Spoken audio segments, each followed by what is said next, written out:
The seas, the oceans, the planets, the galaxies, lahat, mga hayop, kahit yung mga microorganisms na hindi natin nakikita. At ang mga bagay na nakikita at hindi nakikita, nilikha lahat ng Panginoon yan. Because there are things that we cannot see. And yet God created all those things. Ang kaluluwa, mga anghel, mga demonyo. Actually, mga anghel sila, naging demonyo. Yung mga bagay-bagay, energy, electricity, hindi natin na nakikita. God created all those things. Hallelujah, including us. No, human beings. Tayo ay ginawa niya by His word and by His hands. Sa lahat ng nilikha ng Panginoon, ang tao lang ang hinawakan ng Diyos nung nilikha niya. Lahat ng mga bagay, sinabi niya, let there be. Let there be. Let there be. Lahat yun, naglabasan silang lahat because of the power of God's word. Tayo, sabi ng Panginoon, let us make man in our image. Tapos, gumawa ang Diyos ng galing sa alikabok, gumawa siya ng tao, pinorma niya ng tao, tapos hiningahan niya, and so we become a living soul, si Adan. Tapos tayo, naging anak ni Adan at ni Eva. So, God is very powerful. Wala na pong question dyan. Amen po ba? Amen. So, naniniwala tayo that God is powerful. Tingnan nyo lang lahat ng create ng Panginoon. Napaka-powerful. Ang vulkan, napaka-powerful. Pag yan po ay pumutok, hindi po mapigilan ang lava. Hindi mapigilan. Ang bagyo, pag ang bagyo ay umihip, napakalakas ng hangin, hindi mapigilan ng mga ginawa ng tao. Ang alon, ang baha. So God is so powerful. He created all those things. Hallelujah. Walang question na po doon. Amin ba? Okay. Jesus, nung pumunta siya dito sa lupa, naging tao, pinagaling niya lahat ng mga may sakit at lahat ng may mga karamdaman. Pinalaya siya lahat ng mga demonyo na nandun sa katawan ng mga taong pinahihirapan ng demonyo. Pagkatapos, binuhay niya muli ang patay. Mula sa kamatayan, binalik niya sa buhay. Pinakain niya ang libu-libong mga tao on 2 occasions. 5,000, 4,000 on separate occasions. Pinadami niya ang tinapay, pinadami niya ang isda. Pinatigil ni Jesus ang bagyo. Habang ang mga disciples ay sumasakay sa bangka, lulubog na sila. Okay, one time lumakad si Jesus sa ibabaw ng tubig dagat. Okay? So, si Jesus namatay, si Jesus ay inilibing, at siya ay nabuhay muli. That is to show the omnipotence and power of Jesus, unequaled. Amen. Walang katulad ang kanyang kapangyarihan. Amen ba? Amen. Okay, kayo ba nakagawa ba kayo ng bagay? Nagsalita lang kayo? Hindi. Sabi nyo, magkaroon ng Bombay. Dumating yung Bombay, nangutang ka. Actually, bago dumating yung Bombay, gawa na yun, no? Hindi ikaw ang gumawa sa Bombay. Okay? So, wala na po talaga ang higit pa sa Panginoon. Amen? So, no question about that. Sabihin nyo po, makapangyarihan ng Panginoon. Makapangyarihan ng Panginoon. Dapat sigurado tayo dyan, makapangyarihan ng Panginoon, ha? Yes, Makapangyarihan. Jesus. For sure, we knew that Jesus was powerful over demons, over sicknesses, and forces of nature. Wala na pong question dyan. Yet, ito po, subalit, sabi ng Biblia, i-declare sa Biblia, na ang kapangyarihan ni Jesus ay nilimitahan at pinawalang bisa doon sa kanyang sariling bayan dahil sa kanilang kakulangan ng pananampalataya. Mababasa po talaga natin yan. God so powerful, bakit si Jesus, nung pumunta siya sa kanyang bayan, konti lang ang kanyang pinagaling na may sakit. Makikita po natin yan sa Matthew 13:54. Gusto niyo po bang ikabit natin to? Sa Matthew 13:54, pababa, and when Jesus, was coming to his own country, pumunta siya sa kanyang sariling bayan, nagturo siya sa kanilang mga sinagoga. Ang sinagoga po ay maliliit na mga templo, equivalent po sa ating mga kapilya or mga house churches. Ganyan. Nagturo si Jesus doon at sila po ay namangha. At sabi nila, saan ba nanggaling ang kapangyarihan ng taong ito at nagawa siya ng maraming mga nakakamanghang bagay? Sino po yun? Yung mga tao sa kanyang bayan. Tapos sabi nila, hindi ba, verse 55, hindi ba anak yan ng karpinterong si Jose? Hindi ba ang kanyang nanay, kasama natin, si Maria? At ang kanyang mga kapatid ay si Santiago, si Jose, si Simon at si Judas. At sabi pa ng 56, at ang kanyang mga kapatid na babae, hindi ba kasama natin? Saan siya kumuha ng kapangyarihang ganyan? So, trivia lang po, nilagay ko dyan. Actually po, si Mary, hindi siya nanatiling virgin kasi matapos siya manganak kay Jesus, nanganak siya ng mga anak na lalaki at babae. Kaya si Jesus ay maraming half-brothers and sisters. Amin ba? O kung tutuusin, hindi nga sila niya mga half-brothers and sisters kasi po si Mary ay surrogate mother lang. Para lang siyang yung mga uso ngayon na yung sperm ng lalaki inilagay sa matris ng babae ng anak. So, yung babae walang kinalaman dun sa ipinanganak niya. Amen. So, yun po, si Jesus. So, namangha ang mga tao at sila ay natisod kay Jesus. They were offended. At ngunit sinabi ni Jesus sa kanila, ang propeta ay hindi walang dangal. Merong dangal ang propeta, maliban sa kanyang sariling pamamahay o sa kanyang sariling bayan. At sinabi ni Jesus, at si Jesus ay hindi nakagawa ng maraming himala doon sa lugar na yon dahil sa kanilang kawalan ng pananampalataya because of their unbelief. So pwede pala mga kapatid, ang napakakapangyarihang Diyos hindi makagawa ng isang bagay na kayang-kaya niyang gawin kung ang lugar na yon ay walang pananampalataya. So see that? Unbelief restricted Jesus. So ang kawalan ng pananampalataya ng mga tao ay nagpigil, nagpa-stop upang dumaloy ang kapangyarihan ni Jesus. In other reference, sa Mark 6 verse 5, and he could there do no mighty work, save that he laid his hands upon a few sick folk, and healed them. So hindi siya makagawa ng mga makamanghang mga bagay, maliban lang sa kukunti na kanyang pinagpatungan ng kamay at sila ay gumaling. Kunti lang ang gumaling because of their unbelief. And Jesus marveled because of their unbelief. Si Jesus po ay namangha. Nagulat si Jesus. Ang mga taong to walang pananampalataya sa akin. Therefore, hindi sila gumaling. Amen. Praise God. So alam na natin mga kapatid, no? But how could that be? The most powerful God cannot heal sicknesses and diseases in His own country? Impossible. Kung tutuusin po natin, impossible. So doon po natin makikita na para matanggap ng tao ang benepisyo galing sa Diyos, kailangan maniwala ka sino ang Diyos. So Amen. sabi pa nga, kung sino ang pagkakilala mo kay Jesus, siya rin ang kapangyarihan dadaloy sa iyo, mangyayari sa iyo. So kung naniniwala tayo na si Jesus ay yun ang krusipiho na ipinako doon sa kahoy, doon sa sulok ng ating bahay, walang magagawa talaga sa atin yun kasi siya yun lang ang paniniwala natin krusipiho lang siya But if we believe that Jesus is the Lord, that Jesus is alive, that Jesus is powerful, if we believe that Jesus is the Savior, if we believe that Jesus is the healer, mangyayari lahat yun sa ating buhay. Dahil according as we believe, so it will happen unto us. So it is true. God could not do much miracles because of their unbelief.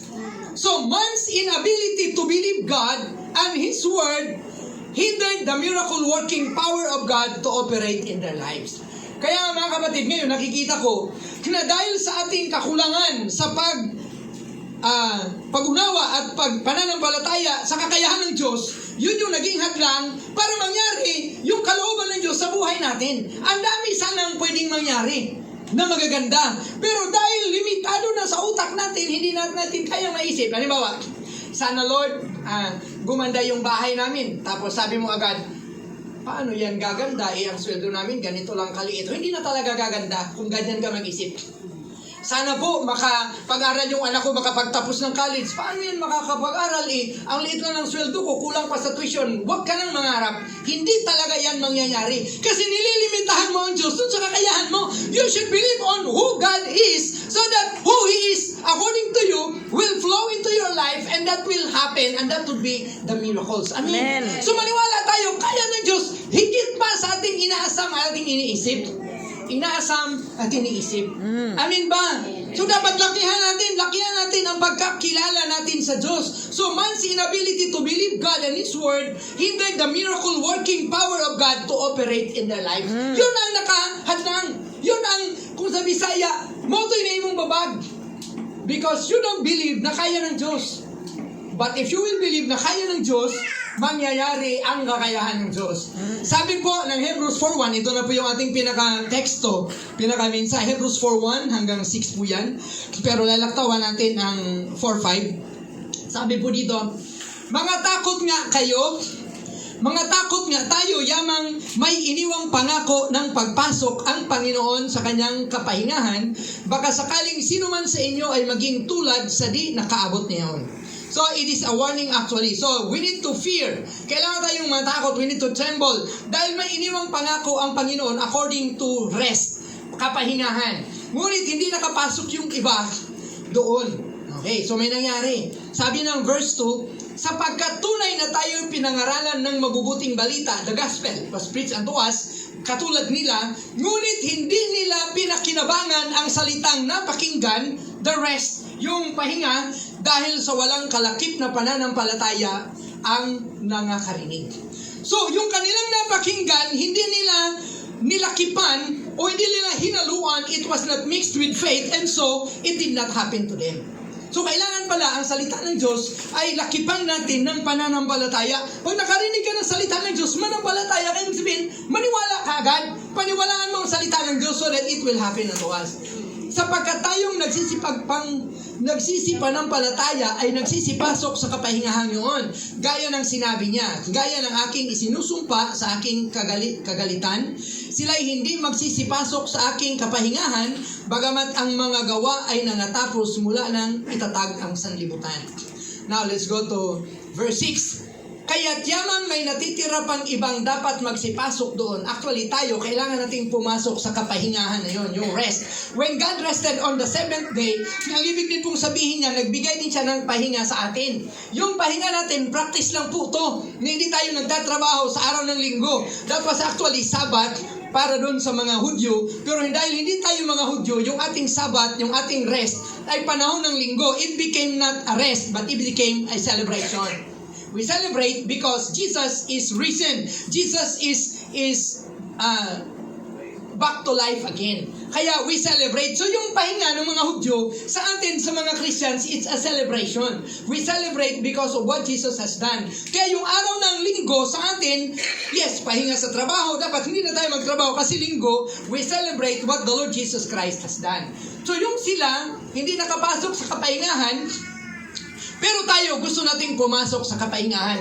Ang totoong kapahingahan, pag tayo lahat ay napunta na ng langit, total na pahinga. Amen. Amen. Kasi wala nang trabaho doon na maghahanap buhay ka pa para ka kumain. Sa langit, libre na ang pagkain. Sa langit, hindi na tayo magtatrabaho para makabayad sa Meralco. Wala nang kuryente doon sa langit, wala nang Meralco, kundi ang liwanag ng Panginoon na ang siya magliliwanag para sa atin. Sa langit, wala nang demonyo, wala nang mga salot, wala nang sakit, wala nang mga problema kasi lahat tinanggal na yan ng Panginoon. Sa langit ay total kapayapaan in the presence of the Lord. We want to enter into that. Amen. Amen. Gusto nating makapasok tayo doon. Kaya't ang sabi, kaya't yamang may natitira pang ibang dapat magsipasok doon, tayo yon.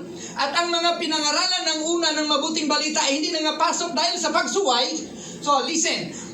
Dahil meron pang natitira na dapat pumasok doon, tayo yon. At ang mga pinangaralan dati ay hindi naniwala, kaya hindi sila nakapasok doon. Kaya ang sabi ng Panginoon ay muling nagtangi siya ng isang araw. God has set a day.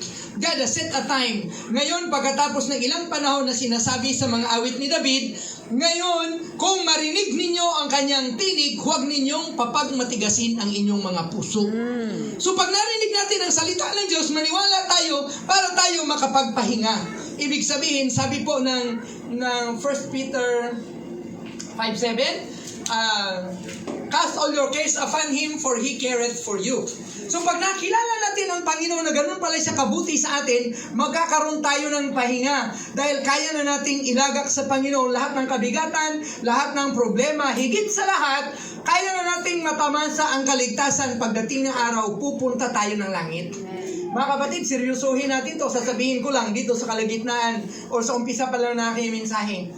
Ako po talaga ay naniniwala. Kami po, in fact kami ngayon ni Pastora, nagbabasa siya, salitan kami, pero pinaubaya ko na sa kanya yung the divine revelation of the deception of Satan.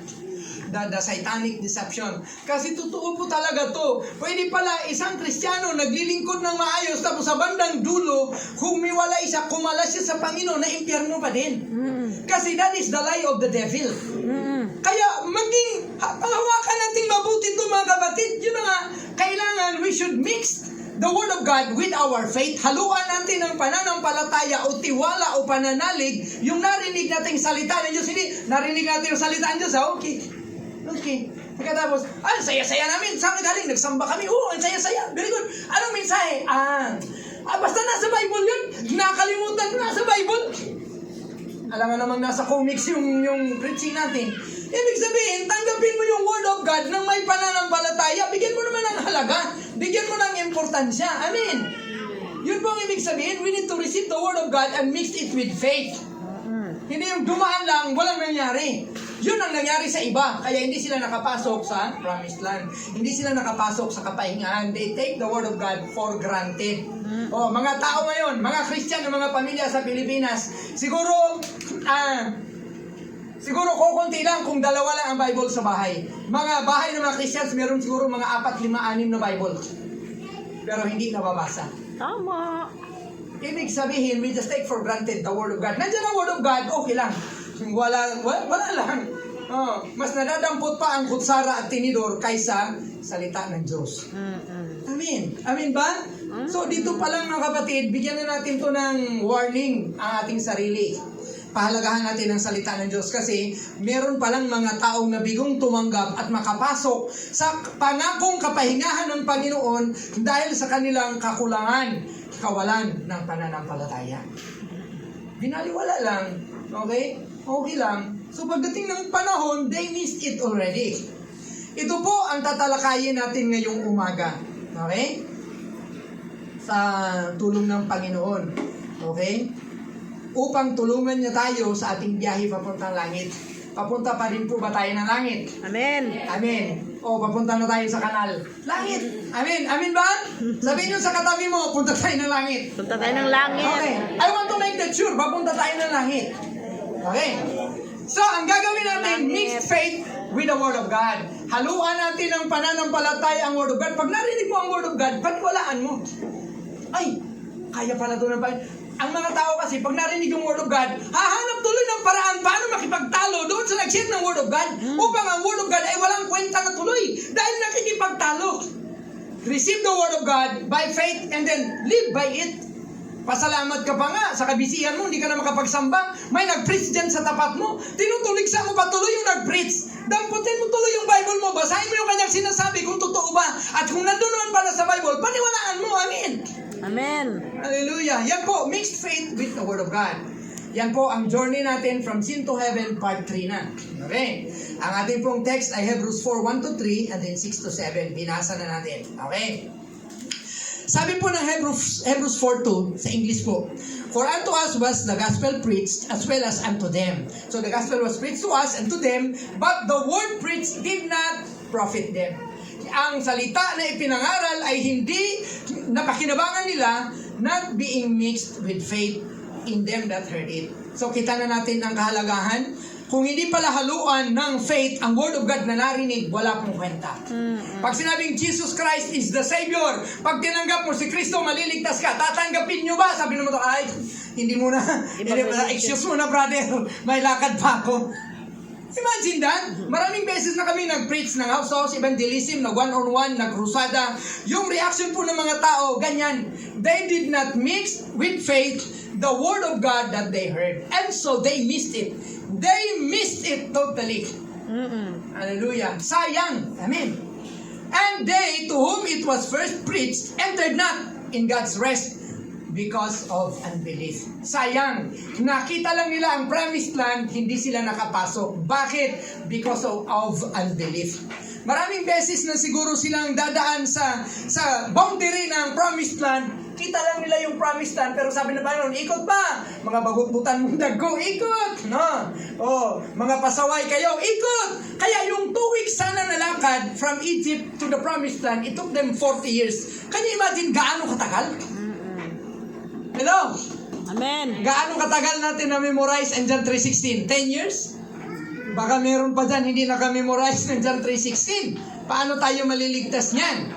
So, in the beginning, so malinaw po sa binasa natin na kahit ang salita ng Diyos ay makapangyarihan, hindi po ito nakapagligtas. Hindi nila napakinabangan dahil hindi pinaniwalaan. And so the key word is paniwalaan. Faith then is powerful. So dito ko po makikita na ang pananampalataya pala ay makapangyarihan. It is important and it is necessary to activate the Word of God so that it can perform the desired results. Kung ang salita ng Diyos na narinig natin ay gamitan natin ng faith, ma-activate yung Word na yun, tapos tatalab sa atin. Amen. Pero kung hindi natin gamitan ng faith, hindi yung tatalab sa atin, lilipas lang yun. Sayang. tayo ang lugi. Hindi po lugi ang Word of God. Kasi sabi ng Bible, mawawala na lang ang langit ang lupa, ngunit ang kanyang salita mananatili. Kapag hindi natin pinakinggan ang salita ng Diyos, pagdating ng panahon, ang salita ng Diyos ang siyang hahatol sa atin. Kasi pag namatay na tayo, wala na langit, wala na lupa, wala na lahat. Itong langit, yung kalawakan, yung outer space, wala na lahat yan. Pag nawala na lahat yan, tayo ay mga kaluluwa na pupunta tayo ng langit sa trono ng Diyos, nandun ang Word of God. And the Word of God will judge us. Kaya kung paniwalaan natin siya ngayon, we will benefit. Pero pag binawala natin yan, nothing will happen. Kaya without faith, nothing. Without faith, nothing. Without faith, no healing. Without faith, no salvation. Without faith, no forgiveness. Without faith, no blessing. Without faith, nothing. So kailangan magkaroon tayo ng faith. Maniwala tayo sa salita ng Diyos. Amen. So from what we've read, the gospel did not save those who did not believe. On the contrary, the gospel saved those who believe in it. Wow, the same gospel, nakapagligtas sa naniwala, nakapaimpyerno sa hindi. Amen. See the power of the gospel? So kung maniwala tayo, tatalab sa atin yun. Pero pag hindi rin. Napakabuti ng Panginoon. Praise Amen. God. Hallelujah. Kaya yung pagdating ng panahon, actually, ang question is, matigas lang talaga ang ulo nung hindi naniwala. Matigas lang ang kanyang puso. Kaya yung iba naligtas, ikaw hindi. O di ba, bakit? O kasi may problema ka sa puso. May problema din sa utak. Amen. So, the unlimited power of God and His Word, when welcomed, ito ang unlimited, ang walang hanggan, walang limit na kapangyarihan ng Diyos at ng kanyang salita, kapag welcome natin sa ating puso at pinaniwalaan, nung nakarinig nito, na-activate po ng faith at gagawin nito ang results na kailangan. Amen. Magbasa po kayo ng New Testament. Marami pong beses sinabi ng Diyos, be it unto you according to your faith. Ang daming may sakit, ang daming naghihirap bulag, nagdurugo ng 12 years, namatayan ang anak, ang daming lumpo, mga pulubi. Nung naniwala sila sa Diyos, nagka-epekto ang Word of God sa kanila. Amen. Pero yung mga Pariseo, memorize ang word ni Moses. Memorize nila ang Bible during that time. Walang epekto ang Word of God because they did not believe. So, kita ninyo ang kaibahan. Just believe the Word and it will take effect on you. Amen. And for sure, that is positive effect. Amen. Hallelujah. If you want to make it to heaven, kung gusto natin makarating na langit, believe. And then obey the Word of God. So that the Word of God and the power of God ay siyang tutulong sa atin sa ating biyahe papuntang langit. Mahirap pong daan papuntang langit. Sabi ni Jesus yan, masikip. Makipot ang daanan, makitid. Okay. So God is very powerful and yet, He will not force His will over us. Ang Diyos, mga kapatid, ang mga drug lord, powerful. Kapag hindi ka bibili ng kanilang produkto, tututukan ka ng balisong, patalim o baril, bibili ka talaga. Kasi they force their will. Ipipilit nila sa iyo, wala kang magawa. Pero ang Diyos, so powerful than all the drug lords. Pero sabi niya, anak, pag maniwala ka, maliligtas ka. Pero kung ayaw mo, kawawa ka, sana maniwala ka. That is the power of God. Hindi niya pinakikialaman yung ating free will. Binibigyan niya tayo ng kusa at kalayaang pumili. Amen. Napakabuti ng ating Diyos. Kaya pag na-impyerno ang tao, hindi dahil tinulak tayo ng Panginoon doon, pinili ng tao yun. Hallelujah. Kasi nandyan ang gospel eh. Hallelujah. Okay, so, He will not force Himself to us, but we will suffer the consequences. So can we bear the consequences of rejecting, ignoring, and forsaking the Word of God? I am sure we could not. So, mabuti pa, maniwala na lang. At sumunod na lang. Amen? Amen. And then, consequently, receive His blessings. So, sabihin natin sa ating katabi, maniwala na lang tayo. Sunod na lang tayo. Amen? Ano ba gagawin natin? Maniwala. Okay. Kung hindi ka susunod, kawawa ka. Actually, kawawa ka in the end. At ito, mga kapatid, bilang magulang, kahit yung bagay na yan, hindi namin kayang pakialaman yung desisyon ng mga anak namin. Kahit presidente, hindi na kayang pakialaman yung desisyon ng mga constituents niya pagdating sa faith. Kanya-kanya talaga tayo ng faith. Kanya-kanya tayo ng tanggap, paniwala at sunod sa kalooban ng Panginoon. Pag ayaw sumunod mga anak natin, hanggang doon lang tayo sa manalangin, Panginoon, hipuin niyo po ang puso ng anak ko. Panginoon, hipuin niyo po yung puso ng asawa ko o kung sino man sa pamilya natin. hindi yan kayang pakialaman yung kanyang will. Amen? So, people have always two choices. People have always two responses to the Word of God. Dalawa lang po ang pwedeng response ng tao sa salita ng Diyos. Ang first, the negative one, pwedeng sabihin, they could either ignore, maliwalain lang, i-deny, talikuran lang nila, i-discredit, sirain nila ang salita ng Diyos, sulat lang naman ng tao yan, walang kwenta yan, o talagang refuse, o reject, talagang tatanggihan nila ang salita ng Diyos. Yan po ang negative na pwedeng gawin ng tao. That is the first reaction. And so, they will miss the benefits and the blessings coming from the Word of God. Sayang. Sayang, pre. Yan, tinanggihan mo eh. Ang pangalawa po na reaction ng tao is the positive one. We could either accept, believe, give importance, and obey, thereby gain its corresponding rewards. Pag ito naman ay ating tinanggap, ito ay ating pinaniwalaan, binigyan ng halaga, at sinunod, matatanggap natin ang corresponding rewards of receiving the Word of God. Blessings, healing, prosperity, salvation, victory among many. Napakarami pa po. So, mamimili po tayo. Alin po ang pipiliin ninyo? Susunod, maniniwala, tatanggap, o tatanggi, aayaw, i-discredit, o i-reject ang Word of God. Nasa sa inyo na po yan. Sinabi ko na kanina, hindi pinakikialaman ng Diyos ang ating magiging desisyon. Amen?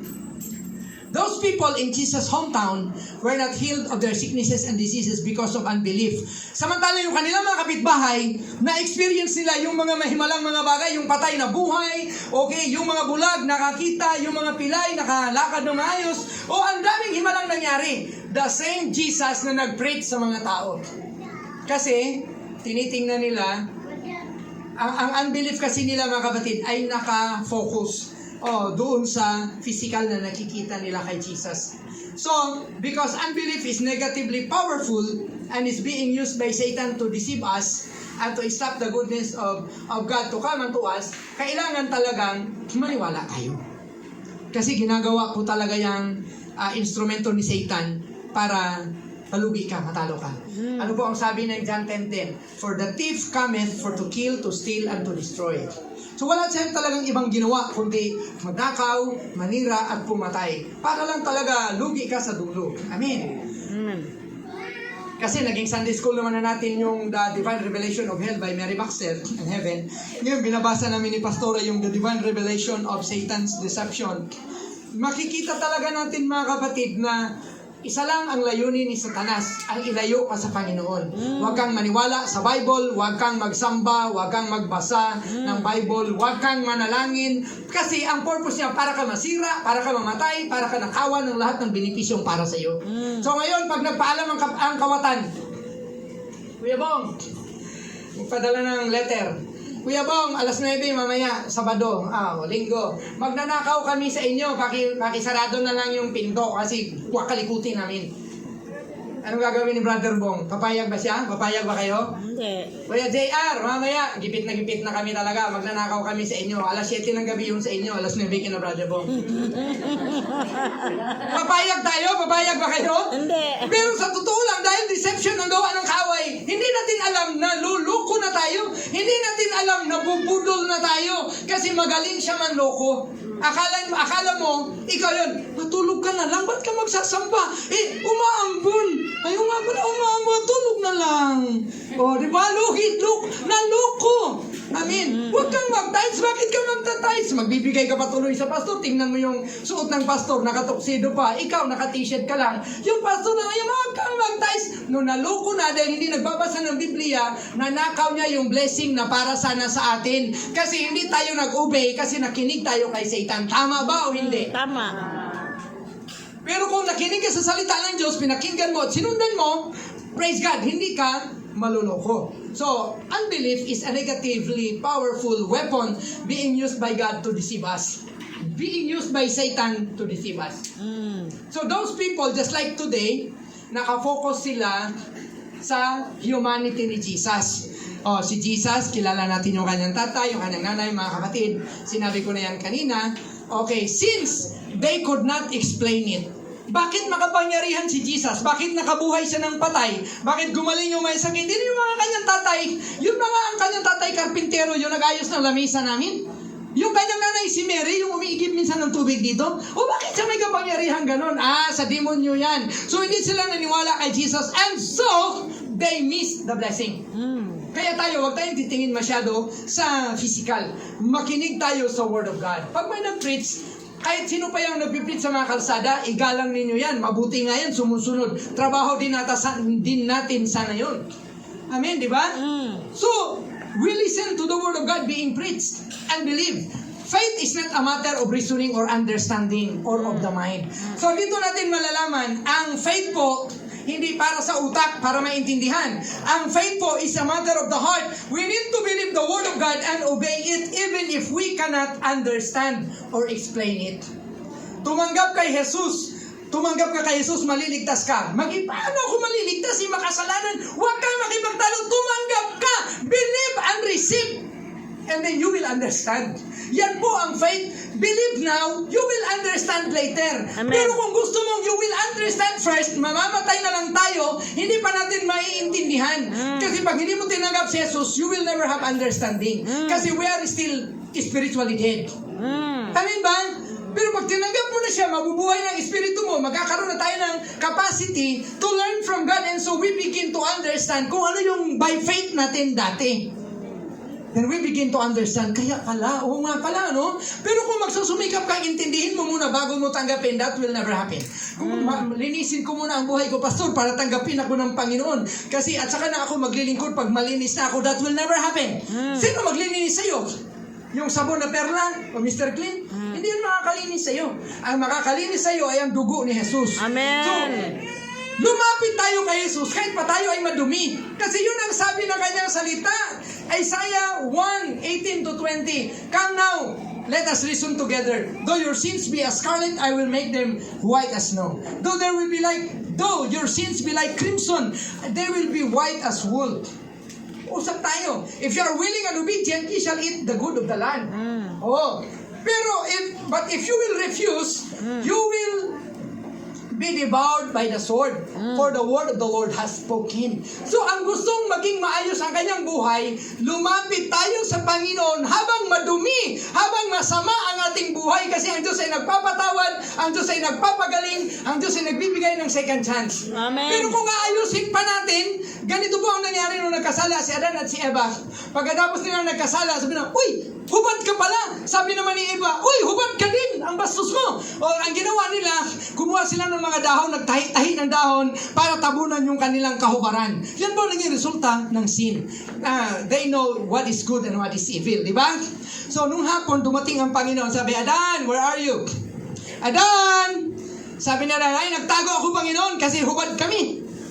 Hindi ibig sabihin na hindi alam ng Panginoon kung nasaan si Adan. But that is a confirmation na, kinahanap kita, nasaan ka ba? Actually, pwede kang bulagain na, Hi, Adan! Hoy! Magugulat siya, nandun pala ang Panginoon. Amen? Bobo ka pala. Pero ang ibig sabihin nun, kaya sinabing, Adan, nasaan ka? Para malaman ni Adan na hinahanap siya ng Panginoon, Adan, nasaan ka? Panginoon, nagtago kami, nahiya kami. Bakit ka nahiya? Kasi hubad kami. O bakit mo alam na hubad ka? Kumain ka ba? Ay, ito kasi si Eva. Si Eva kasi. Eva, kumain ka ba? Si Satan kasi. Si Satan. O Satan, pinakain mo ba sila? Ano sabi niya? Ikaw kasi. Hinulog mo ako eh. So to make the long story short, yung reasoning power ng tao, that's the result of eating the tree of knowledge of good and evil. Naging magaling mga tuwiran. Kaya kahit lupyak na, mulusot pa, naliligsan na, kahit nasa gasaan na, talagang lulusot pa. Yan ang tao ngayon. Marunong, magaling mga tuwiran. Okay, so faith is not a matter of understanding. Faith is a matter of the heart. Amen. So, anong ginawa ng Panginoon? Nagkatay siya for the first time ng hayop. At yung hayop na kanyang kinatay, kinuha niya yung balat at pinadamit kay Eva, pinadamit kay Adan. That was the first blood in the entire universe.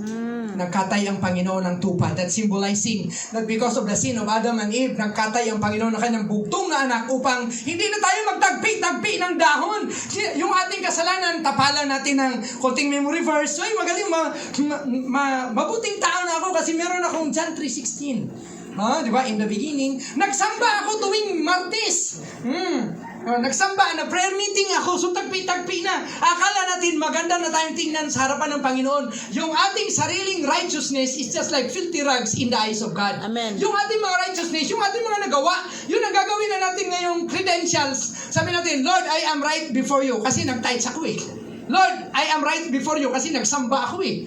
Hindi, magiging right lang tayo sa harapan ng Panginoon if we accept Jesus Christ as Lord and Savior. Kasi siya talaga ang magdadamit sa atin upang hindi na tayo naked, hindi na tayo hubad sa kanyang harapan. Amen. Tatabunan niya tayo ng kanyang righteousness. So that is Amen. faith. So, give me an illustration. Itong bakanting upuan is meron. Meron ako illustration. Okay. Lagi natin ginagawa to. Okay. So, ito, bakanting upuan. Lagi natin itong ginagawa. Kung darating tayo sa isang lugar, kailangan natin mag-antay. May nantay tayong something or somebody, or opisina man yan. Di ba? Hanap tayo ng upuan? Upo tayo? Okay? So, basta ka lang uupo.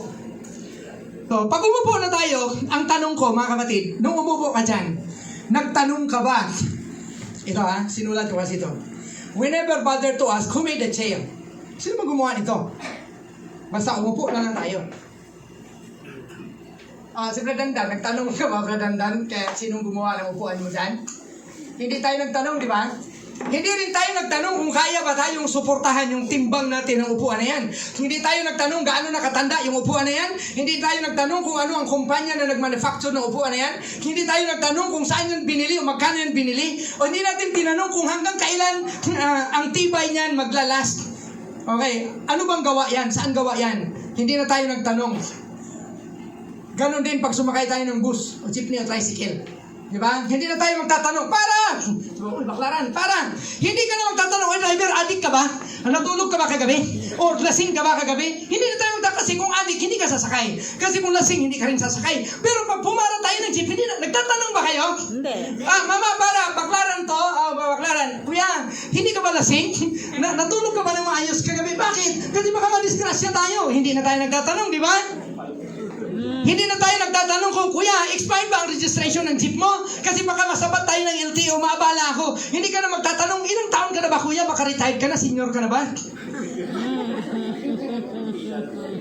Gasolina ba to o diesel ba to? Hindi na tayo magtatanong, kulurong ba to, kuya? Sasakay ka na lang, di ba? We don't do that very often. Pero minsan magtatanong din tayo. What I have just illustrated is faith. Di ba, umupo na lang tayo? Sasakay ka na lang ng jeep, para ka na lang at nakaakyat, upo, hoping that your jeepney will arrive at your right destination at the right time. Tama ba? Yun po ay natural faith. Yun po ay natural faith. Pag nagutom ka, pupunta ka na lang sa kusina, pagbukas mo ng kaldero, bang, kung ano meron dyan, kakainin mo lang. That is natural faith. Kasi hindi mo alam kung nilagyan na ng lason ni Saddam Hussein nung habang natutulog kayo. Di ba?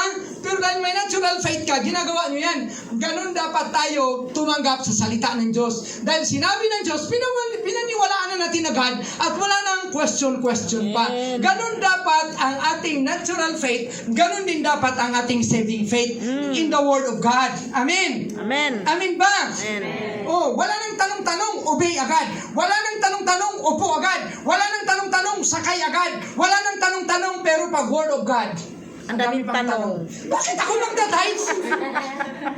Bakit ako magtatides? Kasi ba ang Panginoon? Bakit niya sinabi yan? Naintindihan niyo po ba ako? Ang dami nating tanong pag Word of God. Bakit kailangan magbigay? Bakit kailangan magpatawad? Bakit kailangan magsamba?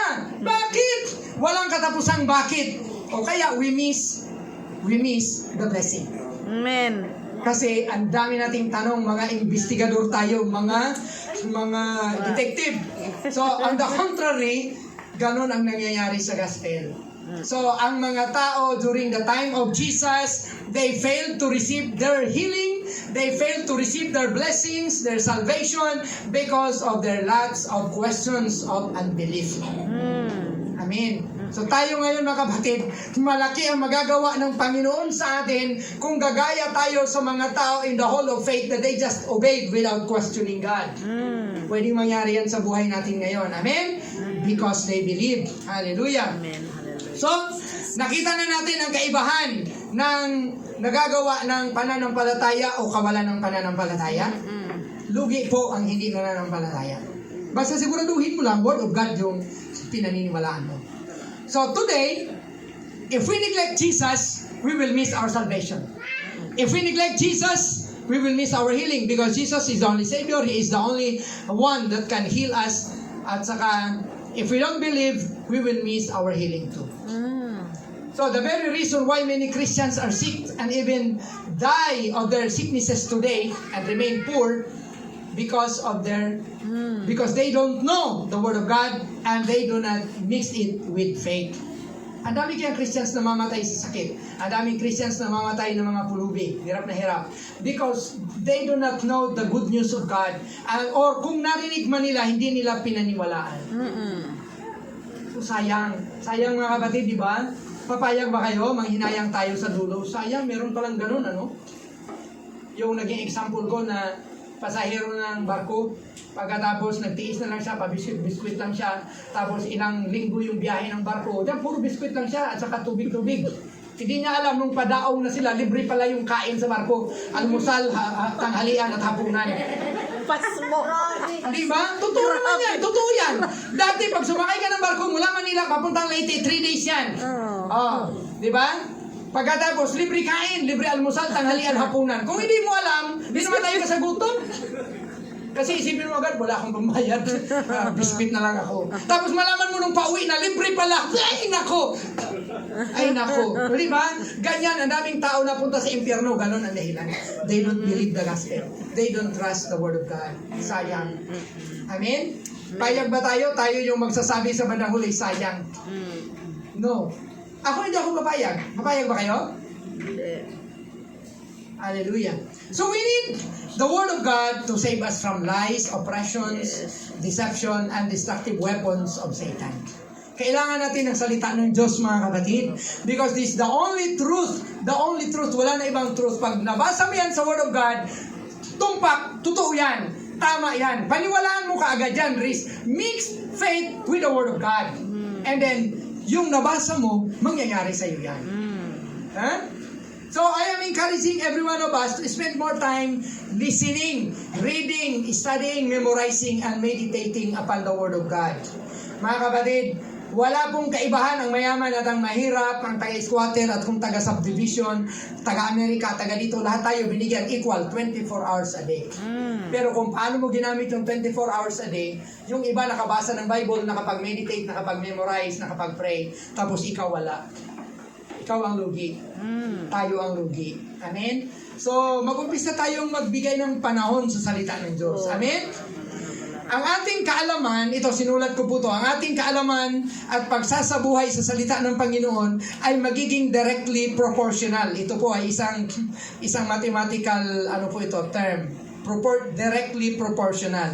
Ibig sabihin, kung gaano kalaki ang faith mo, ang salita ng Diyos mo na alam, ganon din magiging kalaki ang faith mo. Ganon din kalaki ang magiging pagpapala mo kasi ganon kalaki yung alam mo. Pag wala kang alam sa Word of God, wala kang blessing, wala kang healing, wala kang salvation. So damihan natin ang Word of God para dumami ang ating blessing, healing, dumami ang ating knowledge about salvation. Amen. Amen. Yun lang naman. The Word of God is the key. So it is directly proportional the amount of knowledge of the Word of God and how you apply that in your life is directly proportional to what you will become in life. Amen ba? Amen. Hallelujah. Katulad po nung, babanggitin ko lang ngayon, naalala ko kasi, during the medieval time, the medieval time in America, 17th centuries, mga 1726 something, may dalawang taong sabay silang ipinanganak at lumaki, nag-asawa, nagkapamilya. Si Max Jukes at saka si Jonathan Edwards. Si Max Jukes po ay isang tao na hindi naniniwala about panambahan or congregational worship. Hindi siya naniniwala sa Diyos. Samantalang si Jonathan Edwards ay naniniwala sa panambahan. In fact, he is a preacher at very adamant pa siya na kailangan magsamba. Kailangan talaga lahat ng mga tao pag araw ng linggo nagsasamba. And he is so adamant doon sa kanyang pamilya na magsamba talaga. Pinagpipilitan niya. Nagkaroon po ng survey noong 1980. Or 1990. Kasi narinig ko po ito kay Pastor John Curson. Alam niyo po ang nangyari, mula sa 1726 hanggang sa 1980 or or lower fat giant. Kasi nag-research sila. Yung pamilya po ni Max Jukes, nagkaroon siya ng 1,260 na lahi. Ang nangyari po doon, parang 800 naging drunkards, 300 naging criminal, 600 mahigit naging prostitute. Pagkatapos, basta hindi halos nakapagtapos ng pag-aaral kasi hindi siya naniniwala sa Diyos at panambahan. Samantalang naman si Jonathan Edwards, yung kanyang lahi ay umabot lang ng mga 960. Konti lang yung kanyang lahi. Pero out of that family, 450 naging full-time workers ng mga servant ng Panginoon. 17 naging college universities president. Merong isa naging congressman. Kadalasan naging mga authors ng mga books. Dahil pinakinggan nila ang Word of God at sinunod. At ipinasa sa pamilya. Can you imagine anong kabutihan mangyayari sa atin pag pinakinggan at sinundan natin ang Word of God? Pati ating mga lahi up to 1,000 generations. Sabi ng Exodus 20. Amen. And I will bless those who love me up to 1,000 generations. So, it is a matter of decision mga kapatid. Haluan mo ng faith ang Word of God. Amen. Bali, act upon the Word of God. Hallelujah. So, di pa tayo dito. Taktawa ko na to. Sinabi po ng James 1:22, be you doers of the word and not hearers only, deceiving your own selves. Kapag nakikinig lang tayo ng salita ng Diyos at hindi naman natin ito sinasabuhay, dinadaya natin ang ating sarili. Okay. Ang Hebrews 11 po, it is considered the Hall of Fame of faith. Kasi kung sa New York ba yan, yung merong Hall of Fame na street, nandun lahat yung mga famous na mga directors, mga famous na mga athletes, nakasulat yung kanilang pangalan doon sa kalye. Hollywood. Na, Hollywood, ada? Hollywood. O, ewan ko kung sa Hollywood ba yan. Basta meron doon. Sa Bible, meron po tayong the Hall of Fame of the people of faith. Naka-record po dyan lahat ang kanilang mga ginawa. These are the great men and women of God who believed and obeyed God and so received and experienced miraculous results of their faith. Amen. Mga ordinaryong tao, but then because they listen to the Word of God and obey the Word of God, they experience something miraculous. Hallelujah. By faith, Enoch was translated that he should not see death. Hebrews 11:5. He was not found because God translated him. So sabihin ko po, sabi sa Tagalog, si Enoch po ay inilipat ng Panginoon, translated. Actually, inilipat, dapat, kumbaga, transitive verb, meron sana itong receiver of the action, translated into heaven. Si Enoch ay inilipat ng Panginoon mula sa lupa papuntang langit upang hindi na siya dumanas ng kamatayan, hindi na siya mahanap dahil siya ay inilipat ng Diyos mula sa lupa papunta sa langit. Ito po yung nasa dilaw. For before his translation, he had this testimony that he pleased God.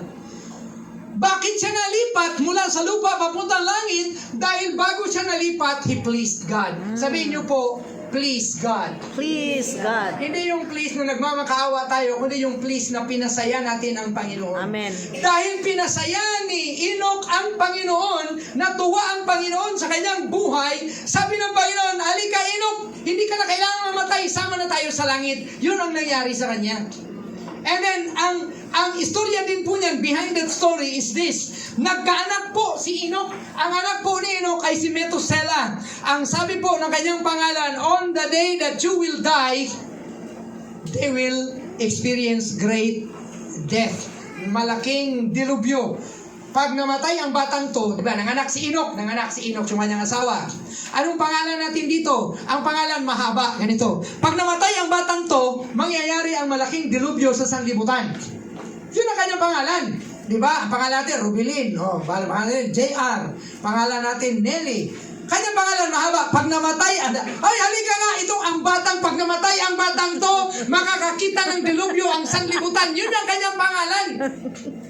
Naintindihan niyo po ba? Amen. Ang ibig sabihin ng Methuselah, yun po ang ibig sabihin. On the day that you will die, there will be a great death o malaking kamatayan. Ang ginawa po ni Enoch, inalagaan niya yung anak niya upang hindi mamatay. And so, mahirap po mag-alaga ng anak sa totoo lang. Tama. Kaya kailangan natin ang power and grace and wisdom of God. And naniwala ako dahil doon, naging mapanalanginin si Enoch. Lord, bantayan mo, nasaan ba yung anak ko? Ay, umakyat sa mayabas. Ay, baba! Kasi baka malaglag ka dyan, mamatay ka. Patay ang sanlibutan. Kung nasaan ba si Enoch? Naliligo sa ilog. Uy, baka malunod ka eh! Ay, mito sila! Ay, di ba, yung kanyang pangalan, pag namatay kang bata ka, mamamatay ang sanlibutan, lumalis ka sa ilog, baka malunod ka. Amin ba?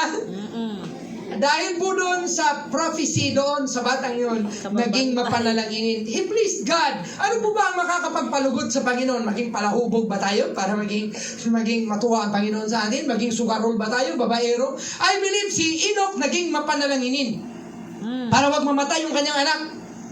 And in the process of time, natuwa ang Panginoon kay Enoch. Sabi ng Panginoon, Enoch, tara, dalhin kita sa langit. There are only two in the earth. Hallelujah. Na hindi dumanas ng kamatayan at pumunta ng langit. The first one is Enoch and the second one is Elijah.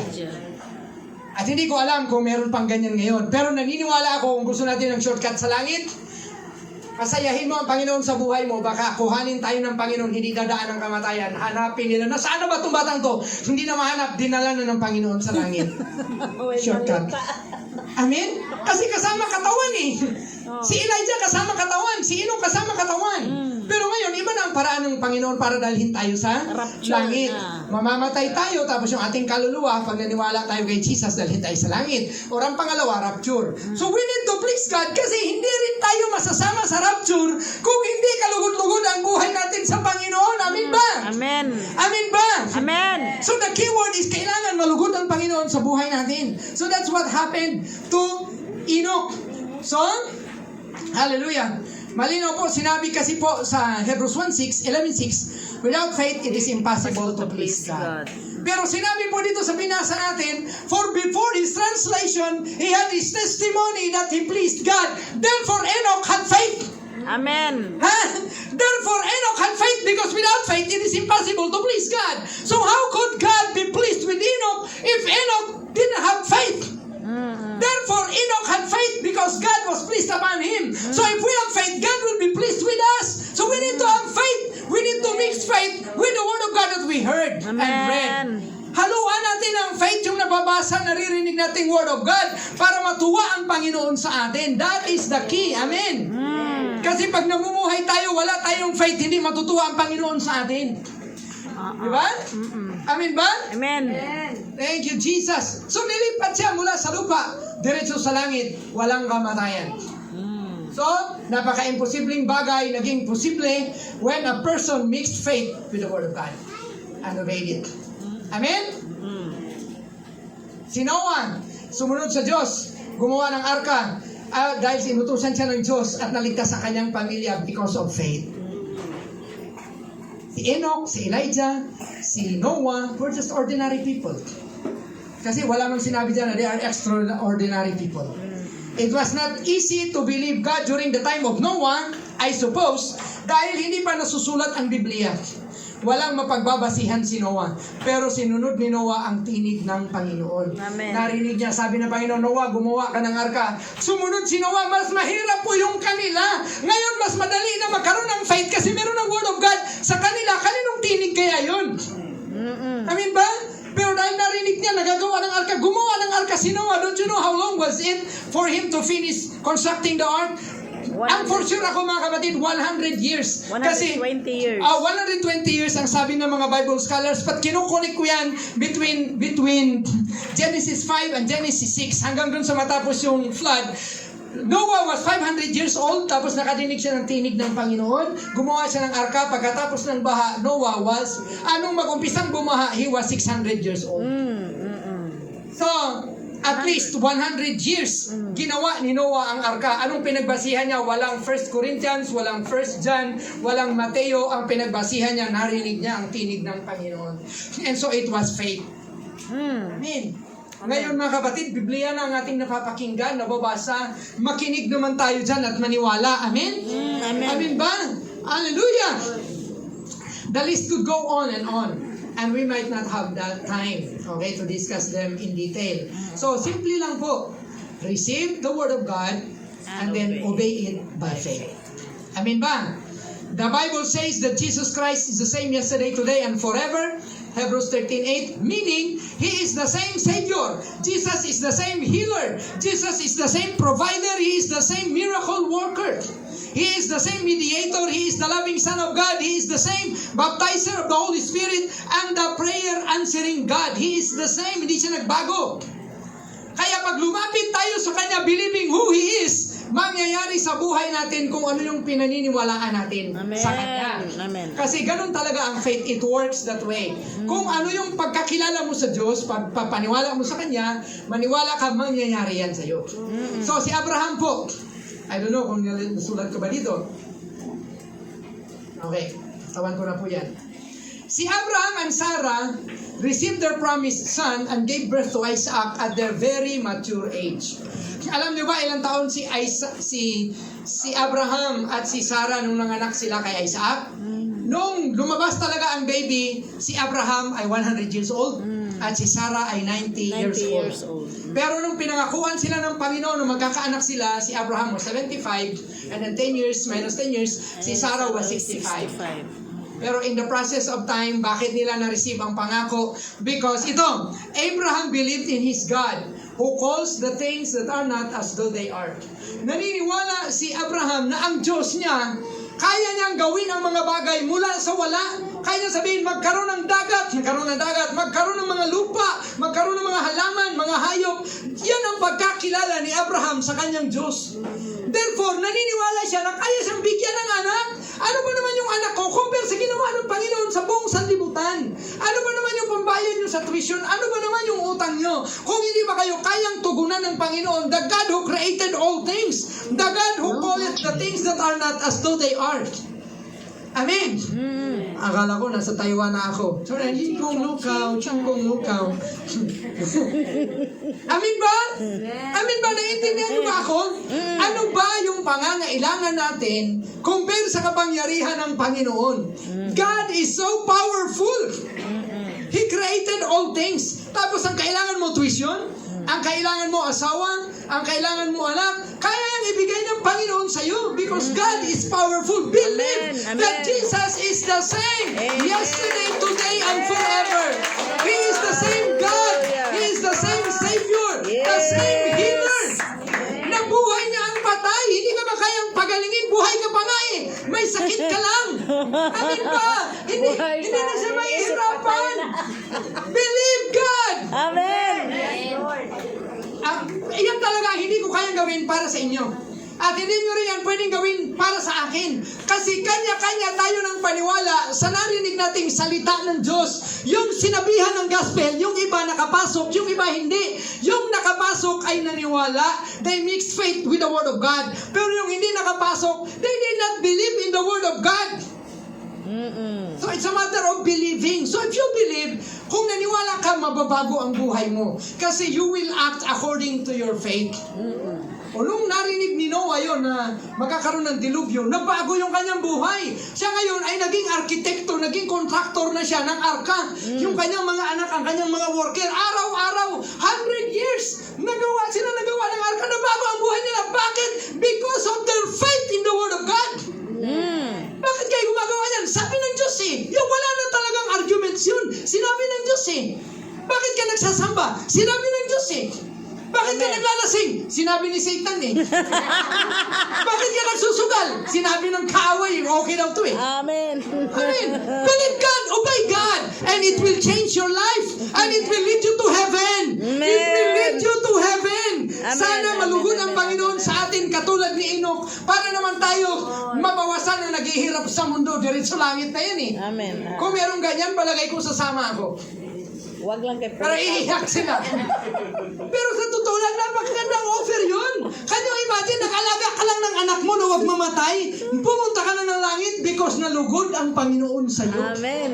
Kaya naniniwala ako sa pag-aalaga ka lang ng anak, pwede ka nang malangit. Amen. Oh, kasi maging prayerful ka. Oh, yun ang nangyari mga kapatid. Yun ang nangyari kay Enoch. Nag-aalaga lang siya ng kanyang anak. Napunta na siya ng langit. Ipangalanan mo ba naman yung anak mo? Pag namatay ka, magkakaroon ng dilubyo sa buong mundo. Hindi mo talaga yung papatayin. Kaya ang nangyari kay Methuselah, he became the oldest man alive on earth. Yes. Recorded 969 years. Si Adam 930 lang. Hallelujah. Napakabuti ng Panginoon. It is never too late today to believe God today. Kasi ang sabi po sa Ezekiel 37, kayo na po ang magbasa. Kung ang masamang tao magbago na kanyang isip at mag-umpisang gumawa ng kabutihan, kakalimutan ng Diyos yung kanyang mga masasamang gawa at ang iintindihin ng Diyos ay yung kanyang ginagawang kabutihan ngayon. Amen. Pero side B, kung ang taong mabuti ay tumigil sa paggawa ng mabuti, pagkatapos bumalik siya sa paggawa ng kasamaan, kakalimutan yung mga mabuting nagawa niya at hahatulan siya ayon sa kasamaang pinagagagawa niya ngayon. That means to say that our ending is very important. Our ending will determine where are we going. Amen. We should end with Jesus. We should end obeying the word of Jesus, believing in Jesus, following Jesus. Amen. Amen. Hallelujah. Now, we can believe God for salvation. We can believe God for healing. We can believe God for blessings. Ang hindi ko na ito ipagpapatuloy. Ano pa lang ako, 50 minutes. Hindi ko na lang ito ipagpapatuloy kasi gusto kong pag-alalan ninyo ito. Jesus is the Savior. Jesus is the healer. And Jesus is the giver of abundant life. Marami pong principle sa mga Bible na dapat mong sundin. Kung gusto mong maligtas, tanggapin mo si Kristo bilang Panginoon at tagapagligtas. Pagkatapos, mixed faith with that word. Maniwala ka na ligtas ka na kasi yun ang word of God eh. Paniwalaan mo. Pag tinanggap mo siya, ligtas ka. Yan ang sabi ng Bible. Sabi ng lasinggo, maniwala ka dyan. Huwag kang maniwala sa lasinggo. Hindi nga yan nag-toothbrush eh. Tama. Amin ba? Bakit naniniwala tayo sa lasinggo? Hindi nga yan nag-toothbrush ba? Ewan ko kung naligo ba yan. Baka walang laba ang brief niyan eh. Diba? Pagkatapos hindi tayo naniniwala sa Diyos na banal, makapangyarihan sa lahat. Pumili kayo sinong paniniwalaan nyo. Pag naniwala kayo sa Diyos, mapapabuti kayo. Pag naniwala kayo sa demonyo, deception ang sasapitin natin. Hallelujah. About healing, sinabi ng Diyos, Jesus Christ Himself bore our sins on His body on the tree so that we might die to sin and live for righteousness, by whose stripes you are healed. 1 John 2:24. Namatay si Jesus sa krus, ipinako yung kanyang katawan kasama ang lahat ng ating kasalanan. Kaya nga po, tinubos. Yung kasalanan natin, tinubos niya, inilagay niya sa katawan niya, pinako siya sa krus. Namatay siya, therefore namatay na din tayo. By His stripes you are healed. Sinabi din yan sa Isaiah 53 verse 5. Ang lahat ng mga kapighatian, lahat ng ating mga sorrows ay pinasa ni Jesus, by whose stripes you are healed. At kung doon naman tayo sa pagpapala, lahat naman tayo nag-aasam ng pagpapala na yung sobra-sobra na sa pagkain lang. Sino po dito ang gusto? Ito, meron na pa namang panibagong prayer si Pastora na basta makakain lang sila Panginoon na 3 beses isang araw, sakto na. Sino ang gusto na ganun lang ang buhay mo? Makakain lang na 3 beses isang araw, okay na. Wala pong taong nangangarap ng ganun. Actually, yung nagsasabi ng ganyan, sa totoo lang, nangangarap din yan pag nakakita ng cake. Kakain ka ba ng cake sa umaga? Hindi naman pang-almusal yung cake. Bakit? Ano ka ba? Australian ka ba? Kakain ka ba ng cake sa tanghalian? Hindi naman pang tanghalian yung cake. Bakit? Belgian ka ba? O yung mga taga-Europe lang naman kumakain ng cake sa tanghalian. Kaya, pag makakain 3 beses, yung cake, hindi mo na papangarapin yan. Pero yung mga taong nagsasabi, makakain lang 3 beses isang araw, Pastor, okay na, nangangarap ng cake yan. Ibig sabihin, gusto pala nila 4 na beses isang araw o 5 beses. Sana makainom din ako ng juice na yan. Hindi ka mag-aalmusal ng juice na yan. Kung ang pangarap mo ay 3 beses lang isang araw. Pero ang Diyos, kaya tayong bigyan ng higit pa dyan. Amen. Naparito sa Jesus para bigyan tayo ng buhay na masagana. Ngayon, hanapin natin nasaan yung masaganang buhay na yan. It is written in the Word of God. Joshua 1:8, this book of the law shall not depart out of your mouth, but thou shalt meditate therein day and night, that you may be careful to observe all things that are written therein. For then thou shalt make thy way prosperous, and thou shalt have good success. The answer is Word of God. Kung nilalayuan mo yung Word of God, nilalayuan mo ang blessing actually sa totoo lang. Huwag kang mag-pray ng blessing kung ayaw mo sa Word of God. Yan po ang totoo. Kung gusto mo ng Word of God, love the Word of God. Love the Bible, read the Bible, understand the Bible, study the Bible, meditate, memorize the Bible. Amen. Ang tagal ko na nagsasalita dito. Pero okay pa din ako. Because I love preaching the Word of God. You are still alive. Amen. Ang kiki. Amen. Amen ba? Amen ba? Amen. So, meron pong 3 na kailangan kailangan ng tao ngayon sa buhay natin. At titigil na po ako dito. Meron pang 5 minutes before mag 1 hour yung aking preaching. Kailangan nito ng salvation. Salvation is Jesus. Kailangan nito ng healing, kagalingan. Healing is Jesus. Kailangan natin ng kasaganahan ng buhay. Kasaganahan is Jesus. Jesus is the Word of God. Amen. So in short, kung gusto natin ng kagalingan, kaligtasan, kasaganahan, Jesus is the answer. Amen. Huwag kang lumayo sa Bible, huwag kang lumayo sa pagtitipon, magbasa ka ng Bible. Pag nabasa mo yung promise ng Panginoon, tanggapin mo with faith. And then, babaguhin ng Diyos ang buhay mo. Can you imagine na bago ang buhay ni Noah? Isang araw, ordinaryong tao lang siya. And then, all of a sudden, naging contractor na siya ng isang shipping industry. The first shipping industry in the world. Gawa sa kahoy. Amen? So, ngayon mga kapatid, gusto ko na hindi kayo mabitin sa blessing. Actually po, meron ako narinig na preaching, nakalimutan ko na sino nagsabi, that every time magkaroon ng preaching, bibigyan talaga ng pagkakataon ng congregation na mag-respond sa Panginoon. Because it is God is speaking to us, what is your response? Amen. So in worship, tumayo po tayo lahat.